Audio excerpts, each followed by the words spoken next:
Bonjour à tous et bienvenue à la rubrique le lien de la paracha et la haftara de la semaine. Semaine donc nous sommes parachat Be'alotecha et la haftara c'est la haftara de Zecharia. Quel est le lien entre les deux? Dans la paracha de semaine Be'alotecha, nous voyons que Hachem va ordonner de faire la menorah à Moshe Rabbeinu. Donc nous parlons du sujet de la menorah. Dans Zecharia, qu'est-ce que nous voyons? Nous voyons que Zecharia a eu la vision pour faire la menorah. Donc on voit le lien entre les deux, c'est le sujet de la menorah. Le deuxième lien, c'est par rapport à Myriam. Myriam, elle a dit que la prophétie de Moshe Rabbeinu, que la prophétie de Aaron et la prophétie d'elle-même, donc de Myriam, c'était la même. Ça veut dire qu'il n'y avait ni de plus haut ni plus bas, ils avaient tous la même prophétie. D'ailleurs, comme nous voyons par la suite, Myriam va être punie parce que comme on le sait, Moshe Rabbeinu, c'est la meilleure prophétie de tout le monde, même des Nevi'im.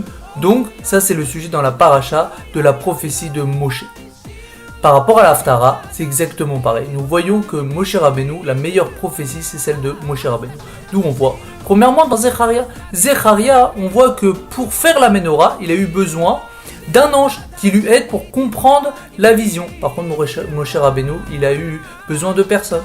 Nous voyons aussi qu'après, pour le premier Beth Amikdash, le deuxième Beth Amikdash, la sainteté des Nevi'im qui étaient à l'époque du premier et du deuxième Beth Amikdash et celle de Moshe, c'était pas la même. Parce que Moshe Rabbeinu, c'était le plus grand des Nevi'im.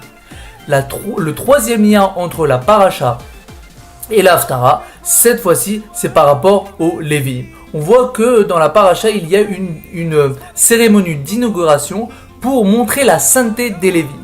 Dans la haftara, c'est tout le contraire. Nous voyons la sainteté malheureusement des Kohanim qui ont un peu chuté.